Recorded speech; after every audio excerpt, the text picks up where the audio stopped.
الذي نشر الرياح برحمته وابتدى بالصخور ميدان أرضه ثم الصلاة والسلام والتحية والإكرام على النبي المكي المدني القرشي الهاشمي المطلبي الرسول المسدد والمصطفى الأمجد اسمه في السماء أحمد وفي الأرض أبي القاسم محمد آله الطيبين الطاهرين المعصومين المظلومين الذين ذهب الله عنهم الرجس وطهرهم تطهيرا.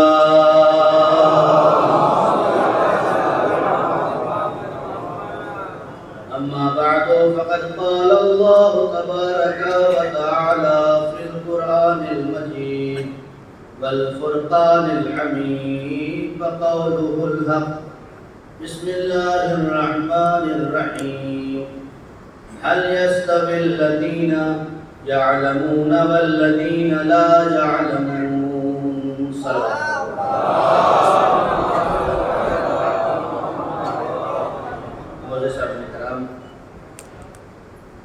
عشر محرم کی 5ویں مجلس،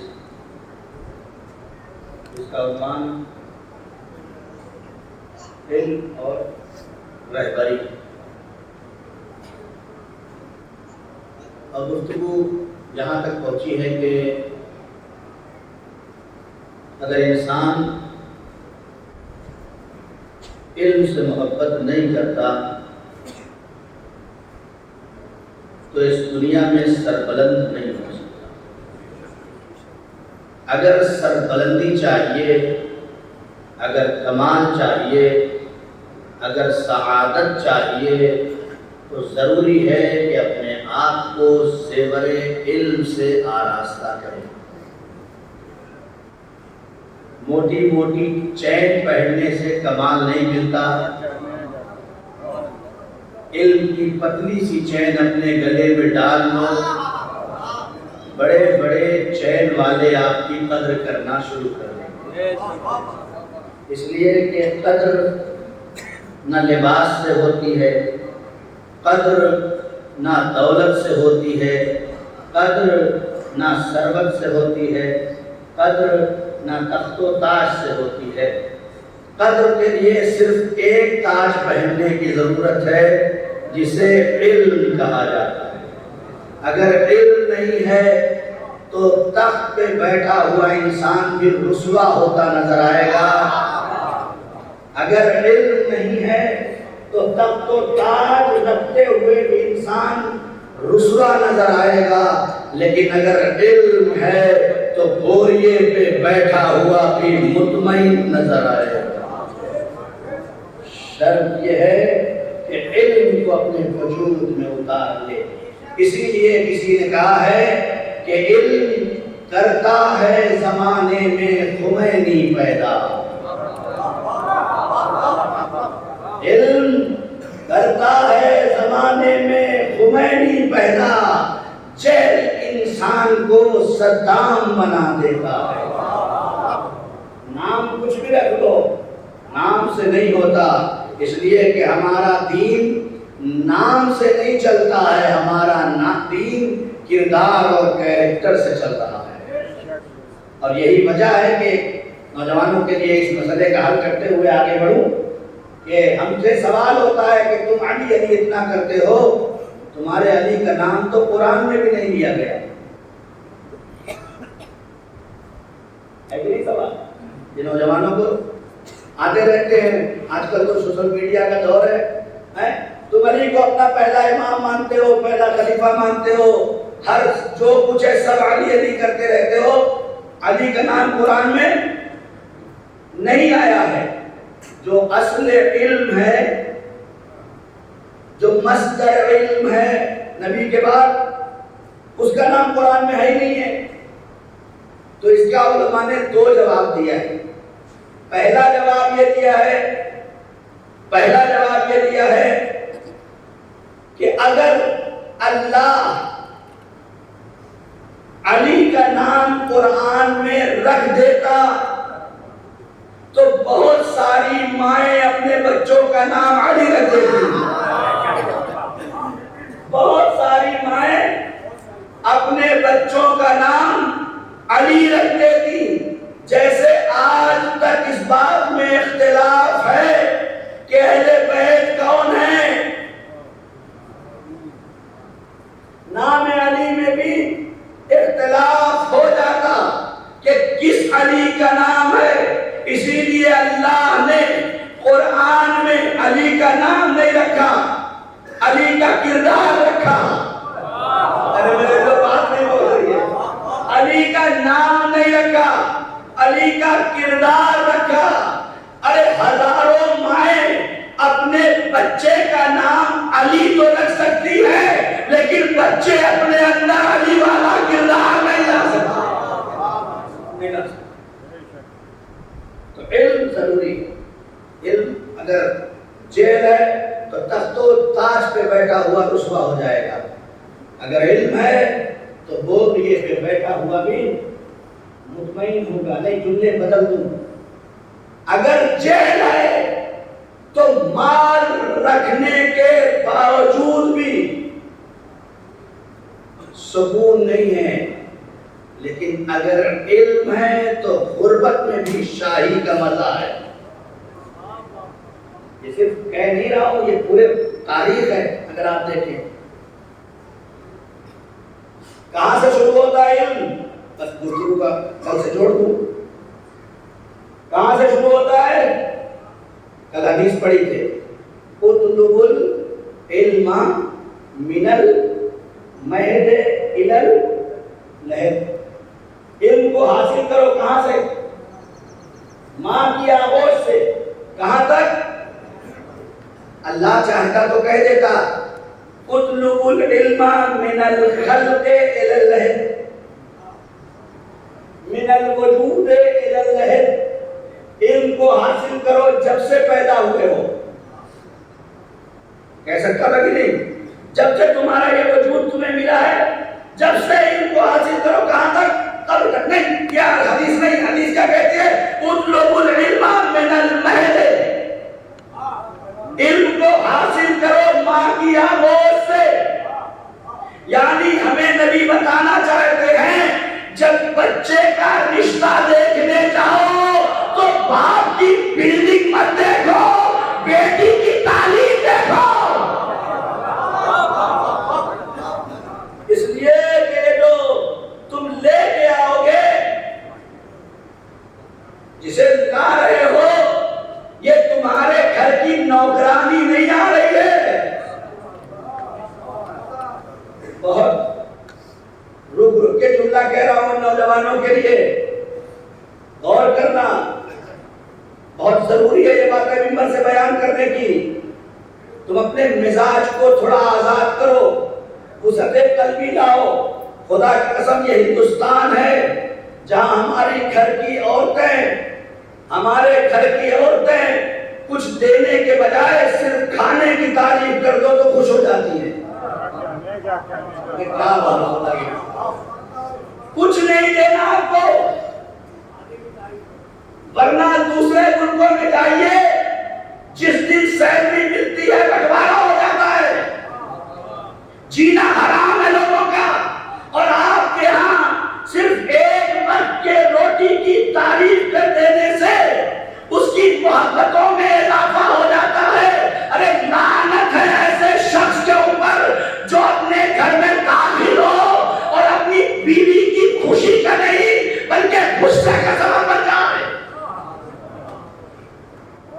لعنت ہے.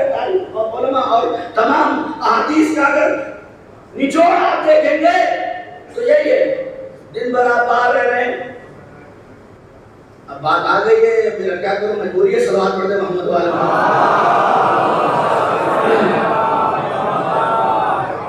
دن بھر آپ کہاں گئے؟ آفس گئے. ارے آفس گئے تو کوئی احسان کر دیا. دن بھر آپ نے گاڑی چلایا تو کوئی احسان دیا؟ اللہ نے آپ کو مرد بنایا اس لیے یہ نامردی ہے کہ عورتوں کی طرح سے گھر میں بیٹھ کے روٹی توڑتے رہو.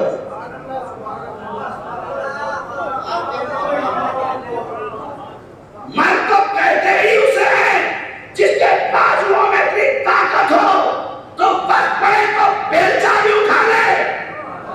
ایک جملے بدل دوں, مرد تو کہتے ہی اسے ہیں یہ تو تمہارا مرد ہے, لیکن جسے رسول مرد کہے,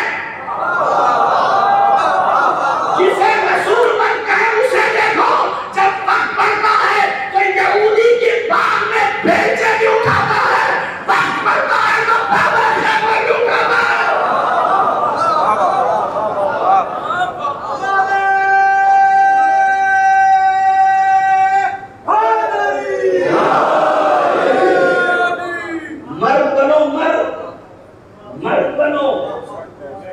مرد بننا ضروری ہے انسان کے لیے. یہ مجلسیں صفات زنانہ پیدا کرنے کے لیے نہیں رکھی گئی,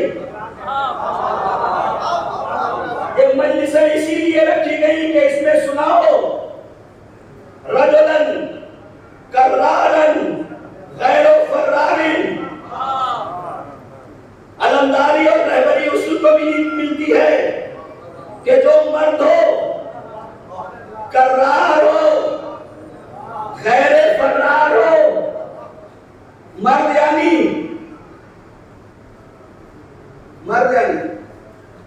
رجل, رجل کہتے ہیں عربی میں مرد کو, رجل کہتے ہیں عربی میں مرد کو. جائیے دیکھیے لغات میں اور تمام ائمہ کی احادیث میں مرد کا ترجمہ ڈھونڈیے. مرد کہتے ہی اسے ہیں جو اپنی زوجہ اور اپنے بچوں کی ضرورت کو پورا کر دے. مرد کہتے ہی اسے ہیں جو اپنی زوجہ اور اپنے بچوں کی ضرورتوں کو پورا کر دے. ارے مولانا صاحب صبح 8 بجے گھر سے ناشتہ کر کے جاتا ہوں, 4 بجے شام میں آتا ہوں, ایک کپ چائے نہیں دے پاتی. آپ نے کیا کیا جا کے آفس میں اے سی میں بیٹھے رہے, بہت ترقی کر لی, لیپ ٹاپ چالو کر دیا, کچھ ڈاٹا کر لیا, کچھ ادھر کا ادھر اور ادھر کا ادھر کر لیا, وہاں آپ کو ٹائم پہ چائے بھی مل گئی. ملی کہ نہیں ملی؟ ملی نا. ارے بھائی اگر کوئی آفس نہیں بھی جاتا ہے تو چائے کے وقت گاڑی روک کے چائے پی لیتا ہے, لیکن اس سے پوچھو جو تمہارے جانے کے بعد گھر کی تکیہ بھی صحیح کر رہی ہے, گھر کا بستر بھی صحیح کر رہی ہے, تمہارے کپڑے اترے ہوئے اسے بھی دھو رہی ہے, گھر کو جھاڑو بھی دینا ہے, کھانا بھی پکانا ہے. ایک کام کر کے تھک گئے اور وہ دن بھر کام کرتی رہی. تمہارا کام 8 بجے سے اسٹارٹ ہوا, 4 بجے بند ہو گیا. جب آپ صاحب گھر میں آ گئے, اے سی آن کیا یا کولر آن کیا, اب بستر پہ ایسے لیٹ گئے کہ جیسے مار کے جنگ جیت کے آئے ہیں. ہے نہیں ہے تو آپ بتائیے, ہے نا ایسا؟ میں یہ نہیں کہتا کہ یہ غلط ہے, آرام ضروری ہے, جو تھکتا ہے اسے آرام کی ضرورت ہے, لیکن اپنے آرام کے چکر میں کسی کا آرام حرام نہ کرو. اپنے آرام کے چکر میں کسی کا آرام حرام کرنا نہ یہ علم ہے, نہ یہ دین ہے, نہ یہ اسلام ہے, نہ یہ مذہب ہے, نہ یہ ایمان ہے. تمہارے تھوڑے اور چند گھنٹوں کے کام سے تم پریشان ہو جاتی ہو, لیکن وہ ماں جو صبح اٹھنے کے بعد سے لے کر رات کے سونے تک, اگر بچے بڑے ہیں تو شاید سو جائے, لیکن اگر بچے چھوٹے ہیں تو تمہیں بھی سلا دیتی ہے, بچوں کو بھی سلا دیتی ہے, لیکن ماں نہیں سوتی, وہ آرام نہیں کر پاتی. دوبارہ پھر صبح اٹھ کے ہی تمہارے لیے ناشتہ بھی بنانا ہے. ہمارے علماء کہتے ہیں جب گھر سے جایا کرو تو اپنی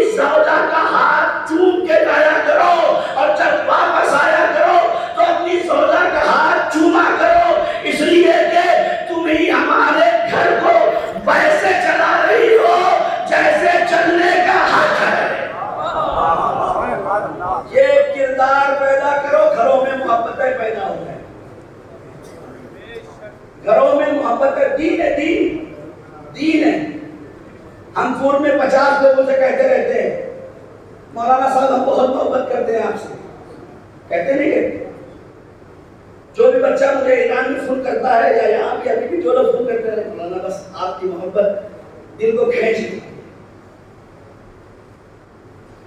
کہتے نہیں. لیکن دین نے کسی دوسرے کے لیے نہیں کہا ہے کہ آپ کہیں کہ میں اس سے محبت کرتا ہوں.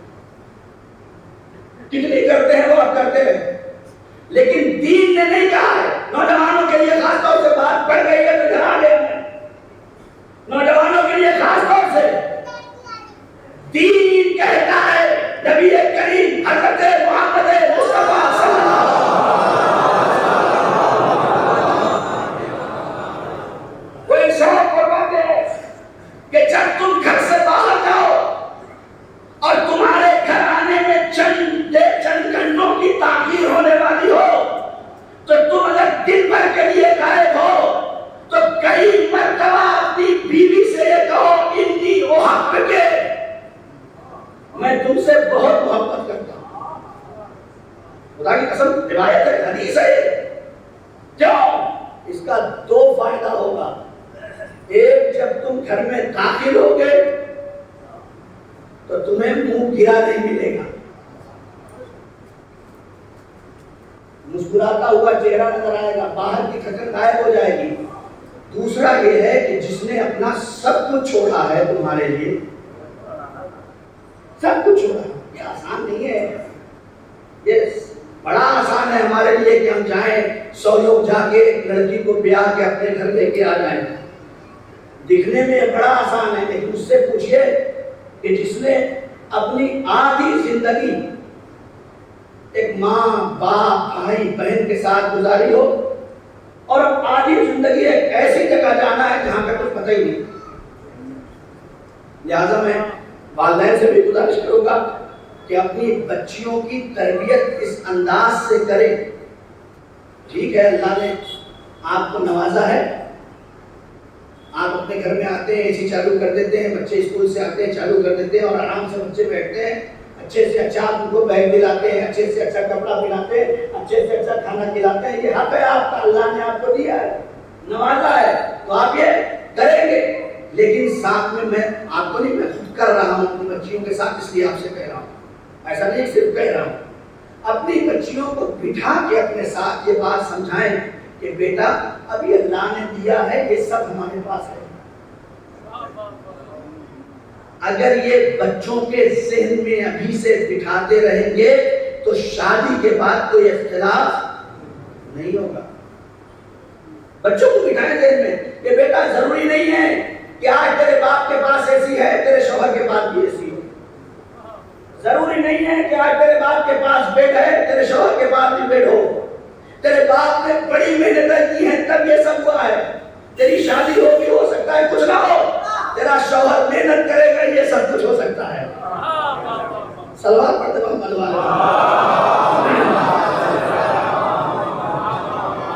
بس میں جیسے پوریس کر جاؤں.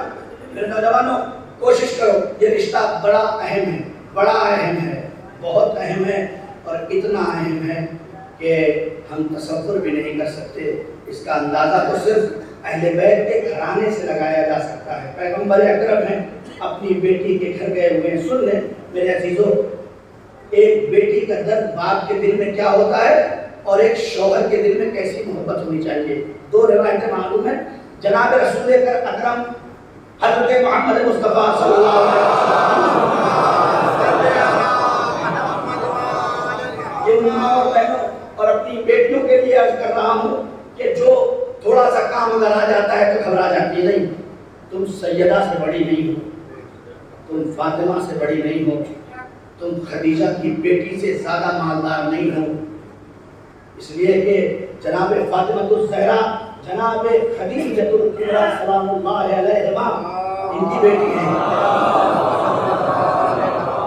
جن کی دولت کا اندازہ یہ ہے کہ ان کے گھر میں دسترخوان پہ بیٹھنے والے جس سونے اور چاندی کی تھالی میں کھاتے تھے، جب کھانے کے بعد اسے رکھنے لگتے تھے تو نوکر کہتے تھے یہ بی بی کا دسترخوان ہے، یہاں کچھ چھوڑنے کی ضرورت نہیں ہے، جو مل گیا ہے اسے لے کے جاتے جاؤ.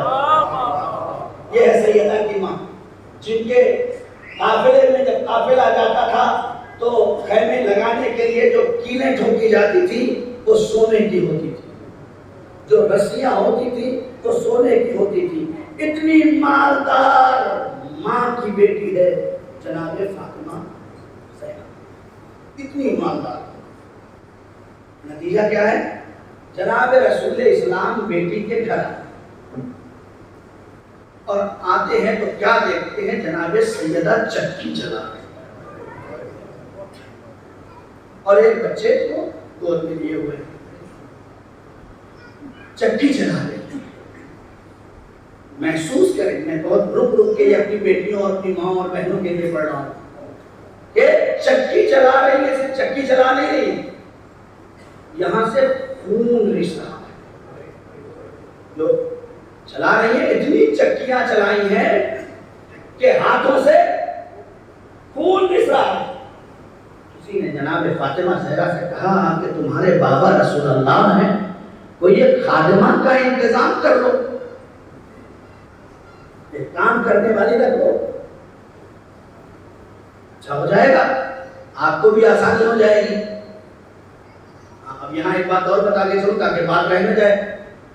جب مولا کائنات گھر میں ہوتے تھے، اب آپ لوگ کہیں گے کہ مولانا ہم لوگ کیا بنانا چاہتے ہیں، بہرحال جناب مولا کائنات کا دستور یہ تھا کہ جناب فاطمہ زہرا کا ہاتھ بٹاتے تھے۔ میں اسے بہت تفصیل میں بیان نہیں کر سکتا۔ ایسا نہیں ہوا کبھی کہ مولا کائنات گھر کے اندر ہو اور زوجہ گھر کا کام کر رہی ہو اور مولا لیٹے رہے، کبھی۔ یہ سب احساس کرنے کی چیزیں ہیں، احساس کرو، ضروری نہیں ہے کہ میں بتاؤں مولانا ہمارے گھر میں کام کرتے نہیں۔ کوئی عیب نہیں ہے اپنے بچوں کا کام کرنا، کوئی عیب نہیں ہے۔ دوسرے کی جوتیاں اٹھانے سے اچھا یہ ہے کہ اپنے بچوں کو پروان چڑھانے میں وقت گزارو۔ بہت زیادہ ضروری ہے اپنے بچوں کو پروان چڑھانا۔ بہرحال رسول اسلام آئے، انہوں نے بچی کا حال دیکھا، ہاتھوں سے خون رس رہے تھے۔ جناب فاطمہ زہرا کی باپ نے دیکھ لیا۔ بہت ایسا وقت آتا ہے کہ جب بچیاں پریشان ہوتی ہیں اور کہیں باپ پہنچ جائے گا سسرال میں تو بچیوں کی آنکھوں سے بے ساختہ آنسو آ جاتے ہیں۔ خدا نہ کرے کہ کسی کی بچی ایسے انسان کے ہاتھ میں آ جائے جس کو اتنا بھی شعور نہیں ہے کہ شادی کے بعد اپنی زوجہ کے ساتھ کیسے سلوک کرنا چاہیے۔ بہت اہمیت کا حامل ہے جملہ، عزت کرو اس لیے کہ یہ کفو بن کے آئی ہے، تمہاری عزت بن کے آئی ہے۔ اپنی عزت کو اپنے گھر میں محفوظ رکھو۔ اگر ذرا سی آواز بلند ہو جاتی ہے تو محلے والے مذاق اڑاتے ہیں، صلح نہیں کراتے۔ لہذا تمہارا عزت تمہارے حوالے۔ بیٹی رونے لگی، آنکھوں سے جناب سیدہ کے آنسو جاری ہو گئے، پروان چڑھا رہی ہیں بچوں کو۔ باپ نے دیکھا ہاتھوں سے خون، جناب رسول خدا نے پوچھا بیٹی یہ ہاتھوں سے خون کیسے رس رہا؟ بابا چکی چلاتی ہوں، چکی چلاتی ہوں تو اتنی کثرت سے مجھے چکی چلانی پڑتی ہے کہ صرف مجھے اپنا پیٹ نہیں بھرنا ہے بابا، علی حسن حسین یہ تو ہے ہی ہے بابا۔ ہمارا گھرانہ ایسا ہے کہ دروازے پہ اکثر کوئی نہ کوئی سوالی بھی آ جاتا ہے، لہذا بابا پورا انتظام کرنا پڑتا ہے۔ بیٹی دو آپشن ہیں، دو راستے ہیں، تم اگر کہو تو میں تمہارے لیے ایک خادمہ کا انتظام کر دوں، یا اگر کہو تو اللہ نے مجھے ایک تصویر عنایت فرمائی ہے وہ تمہارے حوالے کر دوں۔ جناب فاطمہ زہرا سلام اللہ علیہا فرماتی ہیں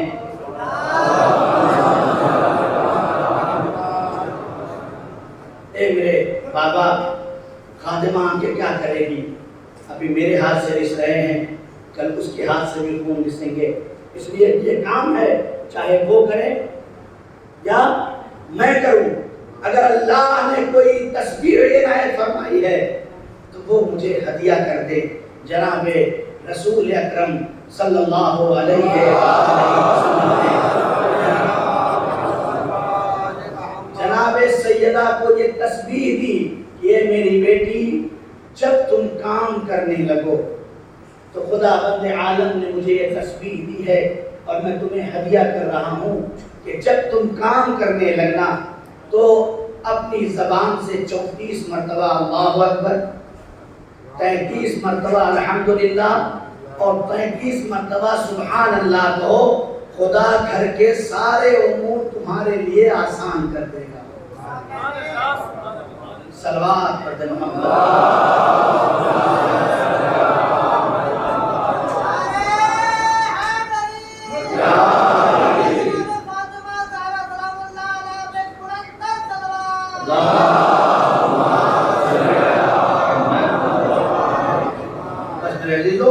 گفتگو یہاں تک پہنچ گئی تو یہ تسبیح جو تسبیح فاطمہ زہرا ہمارے پاس ہے یہ وہی تسبیح ہے.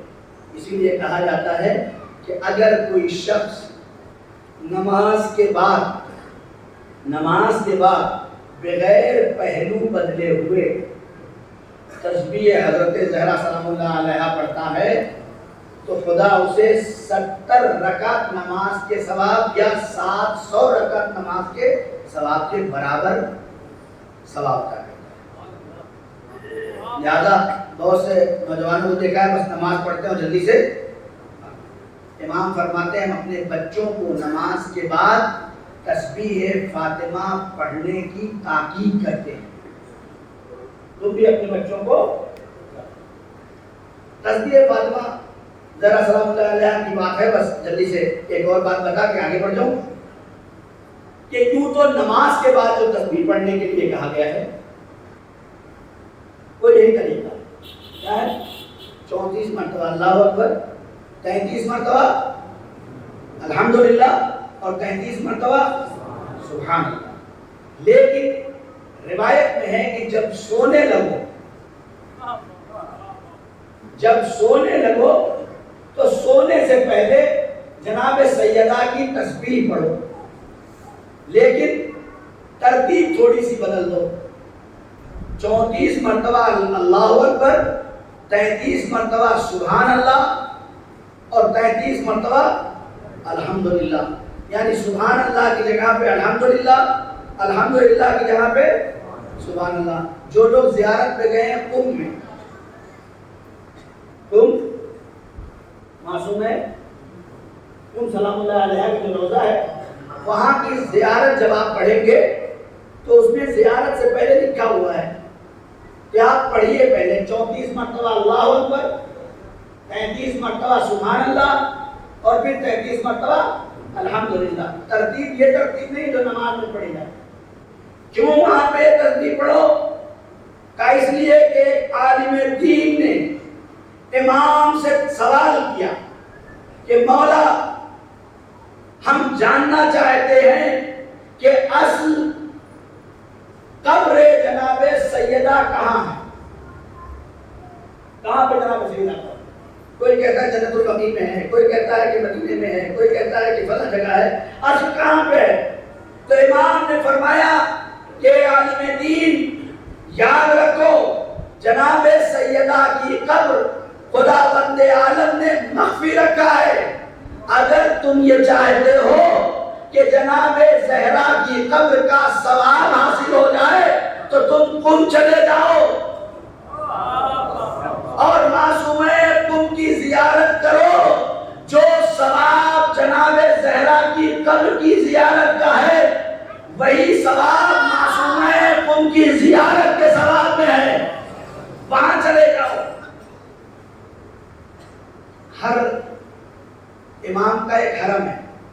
نبی کا حرم مدینہ ہے، امام علی کا حرم نجف ہے، امام حسین کا حرم کربلا ہے، امام رضا کا حرم مشہد ہے، امام قاسم کا حرم کاظمین ہے نا. ہر امام کا الگ الگ حرم ہے. خود امام سے پوچھا گیا مولا یہ سب آپ کے حرم ہے؟ کہاں حرم ہے؟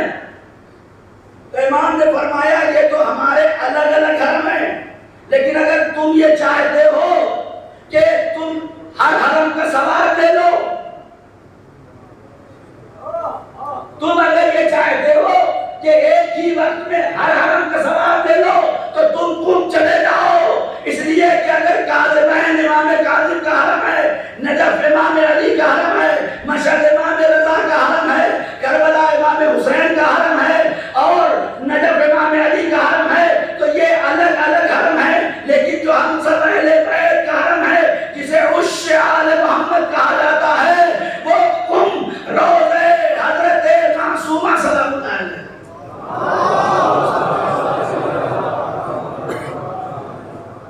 قم ہے، زیارت پہ چاہیے انشاءاللہ۔ تو یہ تسبیح ہے حضرت فاطمہ زہرا۔ اب ایک بات جو اپنے نوجوانوں کے کام آنے والی اس تسبیح کے سلسلے میں بتا دوں بات، یہ میرے استاد نے مجھ سے کہا، اگر کوئی سامان قیمتی کہیں چھوڑ کے جا رہے اور یہ ڈر ہے کہ کہیں اسے کوئی یا چوری کر لے یا غائب کر لے یا کچھ کر لے یا اسے نقصان پہنچا دے، تو بس ایک کام کرو، تسبیح حضرت فاطمہ زہرا سلام اللہ علیہا، ترتیب یہ والی، یعنی پہلے 33 مرتبہ اللہ ہوا، 34 مرتبہ اللہ اکبر، پھر سبحان اللہ اور پھر الحمدللہ۔ بڑے سے بڑے اور قیمتی سامان، آپ اگر بس اسٹاپ پہ بھی کوئی سامان چھوڑ کے آتے ہیں، میں اور واضح کر دوں یہ میرے ساتھ ہو چکا ہے، تب بتا رہا ہوں، کسی بس اسٹاپ پہ بھی، کسی ٹرین کے اسٹیشن پہ بھی اگر سامان آپ کا کہیں چھوٹ گیا، آپ سے آپ آگے بڑھ گئے، تو علماء کہتے ہیں کہ اگر یہ تسبیح اس نیت سے پڑھ لے کہ پروردگار جناب شہزادی کے صدقے میں میرے مال کی حفاظت فرما، تو جب تک پلٹ کے آپ جائیں گے نہیں، کسی کی مجال نہیں ہے کہ اس سامان میں ہاتھ لگا۔ لہذا یہ کام کریے، سفر پہ نکلیے تو یہ کام کریے۔ اور ایک بات، اب جب یہاں تک تسبیح تک آ گئے ہیں تو ان نوجوانوں کو چونکہ حالات بڑے خراب ہیں، راستے بڑے خراب ہو چکے ہیں اور ڈرائیونگ بھی آج کل جو ہے بہت خطرناک ہے، اور اللہ تمام جوانوں کی حفاظت فرمائے۔ ان کے جوان خون ہے، گرم خون ہے، باپ کا کمایا ہوا پیسہ ہاتھ لگتا ہے، 90,000 1 لاکھ 2 لاکھ کی گاڑی خریدتے ہیں، اور اس کے بعد جب روڈ پہ چلتے ہیں تو یہ بھی بھول جاتے ہیں کہ یہ سائیکل والا اور یہ رکشے والا بھی ہے۔ کل ہم بھی سائیکل سے چل کے یہاں تک پہنچے ہیں، ایک ہوا ہے ہمارا دین، ہماری شریعت کہتی ہے کہ اگر کوئی تمہارے آگے سے سائیکل والا جا رہا ہو تم اسے ہوں کر کے ڈرا کے آگے مت جاؤ، بلکہ تھوڑی دیر رک جاؤ، اسے نکل جانے دو۔ اگر کوئی بوڑھا تم سے آگے بڑھ رہا ہے اور تم جوان ہو تو یہ جوانی کی علامت نہیں ہے کہ اسے دھکے مار کے آگے بڑھ جاؤ، جوانی کی شرافت یہ ہے کہ اسے آگے بڑھاؤ اور تم پیچھے پیچھے اس کے آگے جاؤ، یہ ہوتا ہے۔ اور آج کے یہ کتنا بھی آپ کہیں گے یہ انسان کی فطرت میں ہے کہ جب نئی چیز آتی ہے تو اس کا ایک انقلاب ظاہراً دکھائی دیتا ہے۔ لہذا ان بچوں کے لیے ہے کہ اگر سفر کرتے ہو پہلے تو اپنے آپ کو روکو، اگر ایسی سڑکوں پہ جا رہے ہو جو 2 طرفہ ہے تو کوشش کرو کہ 70-80 کی اسپیڈ سے زیادہ نہ جاؤ۔ کہاں کیا خطرہ آئے گا کچھ پتا نہیں ہے، یہ ہندوستان ہے، دوسرے ملکوں میں نہیں خطرہ ہوتا ہے، اس لیے کہ دوسروں ملکوں میں نہ کتا آتا ہے، نہ بلی آتی ہے، نہ گائے آتی ہے،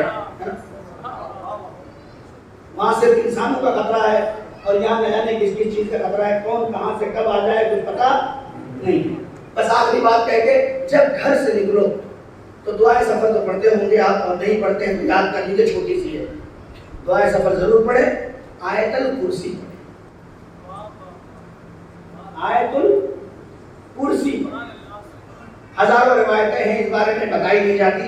آیت الکرسی پڑھ کے اپنے گھر سے نکلے، نبی کریم فرماتے ہیں کہ اگر آیت الکرسی پڑھ کے پتھر اپنی جگہ رکھا جائے گا اور جب تک پلٹ کے نہیں آئے گا انسان وہ پتھر اپنی جگہ سے ہٹ نہیں سکتا۔ لہذا اپنے آپ کو حادثات سے بچانے کے لیے ضروری ہے کہ آپ آیت الکرسی پڑھیں۔ ایک اور روایت ہے کہ ہر نماز کے بعد اگر کوئی آیت الکرسی پڑھتا ہے تو خدا بند عالم خود فرماتا ہے کہ اس کے اور جنت کے درمیان کوئی شے حائل نہیں ہو سکتی۔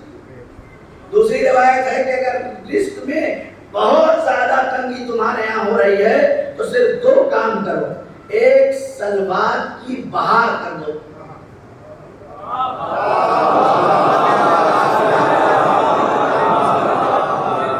پڑھو نہیں ہے، بہا دو۔ ایک ہوتا ہے پڑھنا اور ایک ہوتا ہے بہا دینا۔ بہا دینے کا مطلب یہ ہے کہ جب باڑھ آتی ہے تو روکے رکتی نہیں ہے۔ تو جب جتنی بڑی پریشانی ہو اتنی زیادہ سلوات پڑھ کے دیکھیں۔ دنیا میں اس سے زیادہ سپر فاسٹ سریع الاثر باب الاجابہ کوئی شے ہے ہی نہیں، کوئی شے نہیں ہے۔ بڑی سے بڑی دعا پڑھ ڈالو وہ الگ ہے، 100 مرتبہ سلوات پڑھو۔ اسی لیے روایت میں ہے کہ جو نماز صبح کے بعد سورج نکلنے سے پہلے 100 مرتبہ ہر روز سلوات پڑھتا ہے، اللہ اسے دین میں بھی ترقی دیتا ہے، دنیا میں بھی ترقی دیتا ہے۔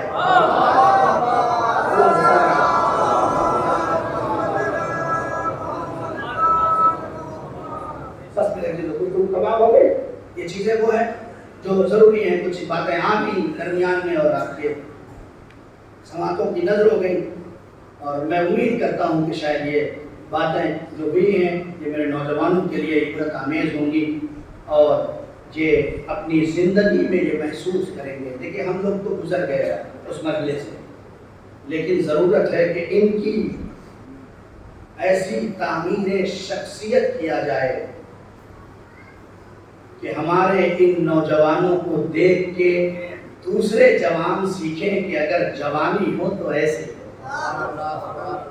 یہ کمال ہے، یہ کمال ہے۔ ورنہ پھر جیسے سب جی رہے ہیں ویسے آپ جی رہے ہیں، جیسے سب شراب پی رہے ہیں ویسے آپ پینے لگیں، جیسے سب گالیاں دیتے ہیں ویسے آپ دینے لگیں، جیسے سب فساد کرتے ہیں ویسے آپ کرنے لگیں، تو پھر علی کے چاہنے والوں میں اور غیروں میں فرق کیا رہ جائے؟ علی کے چاہنے والوں کا انداز یہ تھا کہ گالیاں سن کے دعائیں ہدایت کرتے تھے، اور یہ پوری تاریخ کا نچوڑ آپ کی خدمت میں کر رہا ہوں کہ ہم سے زیادہ طاقت مالک اشتر کے پاس ٹھیک نہیں تھی۔ مالک اشتر چاہتے تو میرے جیسے انسان کو اگر ایک تھپڑ مار دیتے تو ایک ہفتہ اٹھنا پڑتا، اتنی طاقت تھی۔ اور نہیں بتا دوں، جب حاکم شام نے یہ کہا تھا کہ میرے پاس جو ہے وہ رائی کے دانوں کے برابر لشکر ہے، یہ تو کہا تھا، طاقت دیکھے مالک اشتر کی، میرے پاس رائی کے دانوں کے برابر لشکر ہے۔ تو ترما ابن عدی نے کیا کہا تھا تمہارے پاس رائی کے دانوں کے برابر لشکر ہے نا، علی کے پاس ایک ایسا شتر مرغ ہے،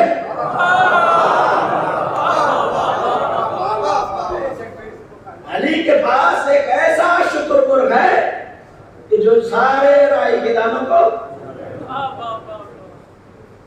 ایسے تھے مالک اشتر۔ یہ تو میں پڑھ چاہتا تو یہی پڑھ کے آپ کی بابا نہیں لیتا، لیکن میری نظر میں ان جوانوں کا مستقبل ہے۔ مالک اشتر کا یہ واقعہ نہیں پڑھا جاتا، وہ تو پڑھا جاتا ہے۔ اپنے گھر سے نکلے، بازار کے پاس سے گزرے، آج بھی ایسے جوان ہیں، کوئی چچا میاں اگر جا رہے ہو تو ملیں گے ایسے، ہے نا، ہوتے ہیں کیا اس زمانے میں۔ جیسے ہی مالک اشتر گزرے، کھجور کی گٹھلی رکھی ہوئی تھی، کھینچ کے مارا، آگے بڑھا، اسے مزہ مل گیا، انہوں تو کچھ کہا ہی نہیں، پھر دوسری اٹھائے، آگے پیچھے پیچھے چلنے لگا، 3 4 جب دکانوں سے آگے بڑھتے بڑھتے ایک علی کے چاہنے والے نے دیکھا کہ یہ 4 دن کا آدمی اور مالک اشتر پہ یہ ماجرا کیا ہے، میں دیکھوں تو اب جو باہر نکلے تو دیکھا مالک اشتر دیکھ ہی نہیں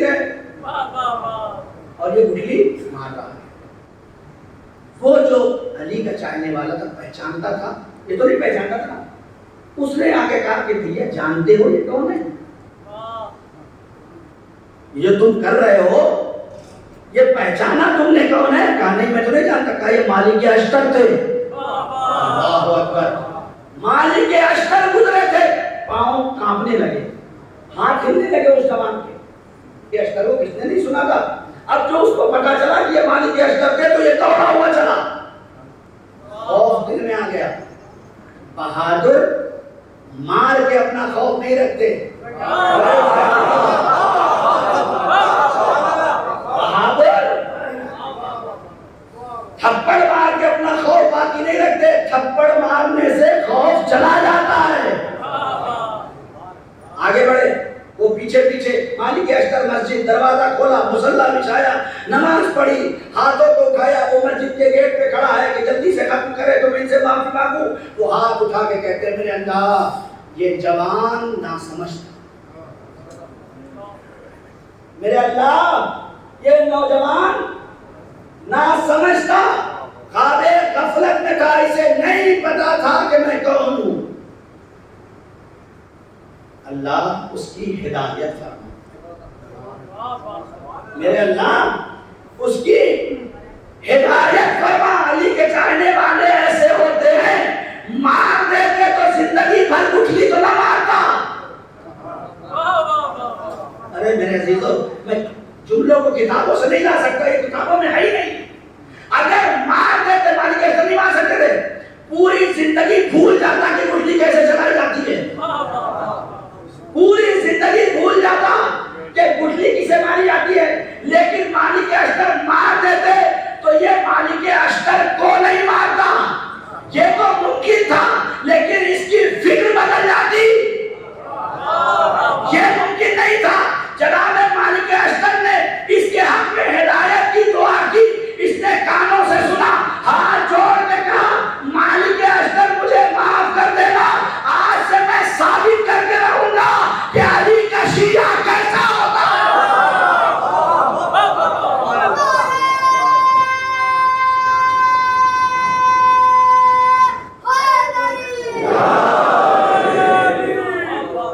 آج کے بعد میں اپنے کردار سے ثابت کر کے دکھاؤں کہ علی کا شیعہ کیسا ہوتا ہے. اور یہی وجہ ہے کہ جن جن وجود میں علم موجود تھا اور شرافت نفس موجود تھی, جن جن وجود کے اندر شیعت علی ابن ابی طالب کا کردار موجود تھا, ان میں سے کسی کو حسین مظلوم نے چھوڑا نہیں. کسی کو 72 کی روایت ہے لیکن 113 تک کی روایت ہے کربلا میں. 72 تو صحیح ہے. روایت ہے کہ 113 تک لوگ امام حسین کے قریب آئے. جن لوگوں نے بھی امام حسین سے کہا کہ مولا آپ کربلا مت جائیے, آپ شام چلے جائیے, آپ دمشق چلے جائیے, آپ بصرہ چلے جائیے. الگ الگ لوگوں کو کال ہے, میں جلدی جلدی کہہ رہا ہوں. امام نے ان سب کو چھوڑ دیا.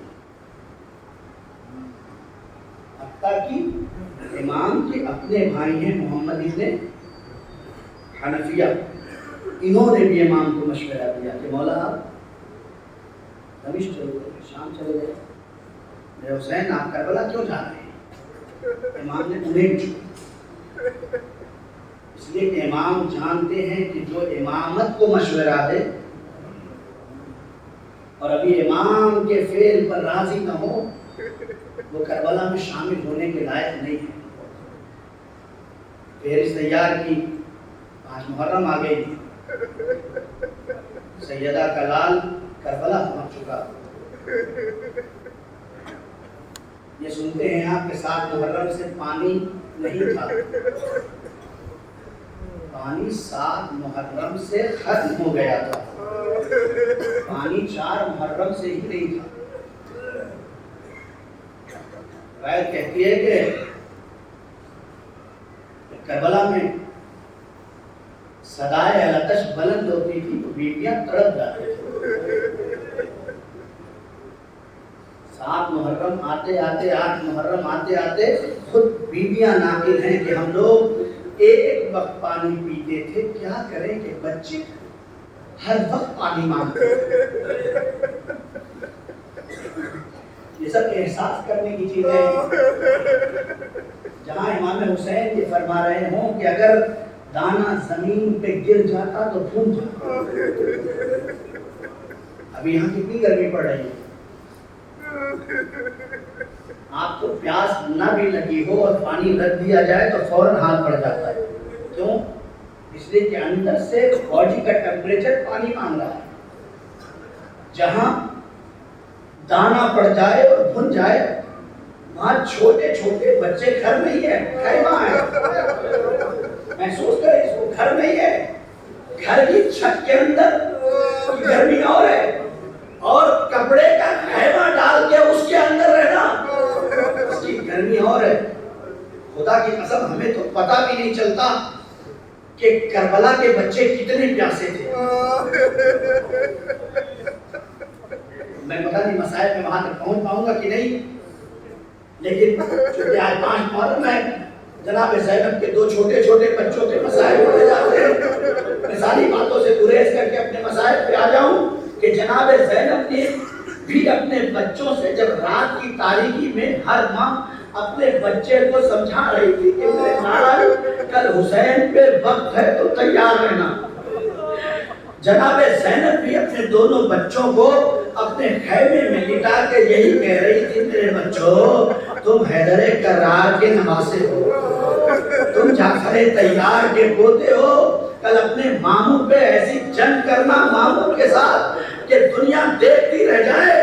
یہ کہتے کہتے جناب زینب نے بھی اپنے بچوں سے نصیحت اور وصیت کی, اے میرے بچوں لیکن یاد رکھنا اگر جنگ کرتے کرتے نہر فرات کے قریب پہنچ جانا تو پانی کو ہاتھ نہ لگانا. کیوں؟ اس لیے کہ علی اصغر پیاسا ہے میرے بچوں, سکینہ پیاسی ہے. یہ وصیت بتا رہی ہے کہ کربلا میں خیموں کے اندر پیاس کا عالم کیا تھا. ایک ماں جانتی تھی کہ میرے بچے اتنے پیاسے ہیں اس وقت کہ اگر پانی دکھائی دے گا تو پانی پی سکتے ہیں. ماں نے روک دیا, میرے بچوں اپنی پیاس کو روک لینا, حسین کے سامنے شرمندہ نہ ہونے دینا. جلدی جلدی مسائل ختم کرو, آنکھوں میں آنسو آ گئے, حق مجلس ادا ہو گیا, لیکن میں کیا کروں, کائنات میں زینب کے علاوہ کوئی ماں ایسی نظر نہیں آئی. کربلا میں یوں تو لیلا کا لال بھی شہید ہوا, فروا کا لال بھی شہید ہوا, ایک ایک بیوی کے بچے شہید ہوئے, لیکن زینب کے آل محمد جیسے کوئی نہیں نظر آتے. کیوں؟ اس لیے کہ ہر بیوی کے شہید پہ رونے والی ماں رو رہی تھی, لیکن زینب حسین کے بعد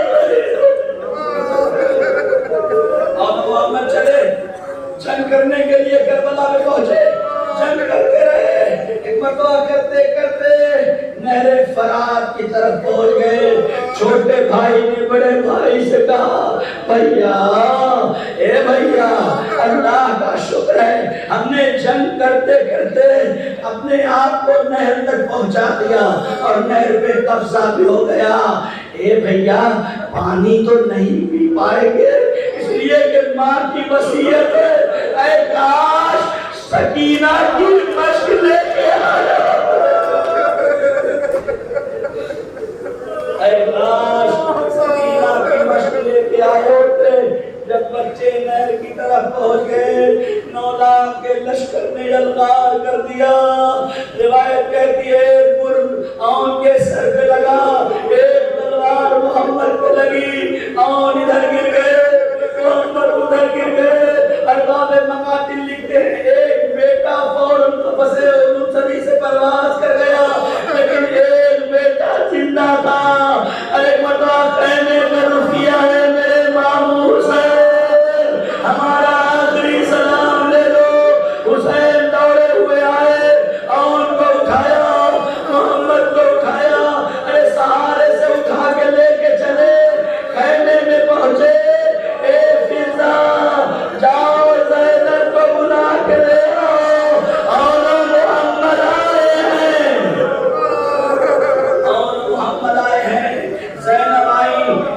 طرف ان کو رکھا، ایک طرف محمد کو رکھا، درمیان میں خود بیٹھ گئی، ایک ہاتھ ان کے جنازے پہ رکھے، ایک ہاتھ محمد کے جنازے پہ رکھے، آسمان کی طرف رخ کر کے کہتی ہے ماں اے میرے اللہ ایسے ہزاروں اے محمد میرے حسین پہ قربان کر دوں۔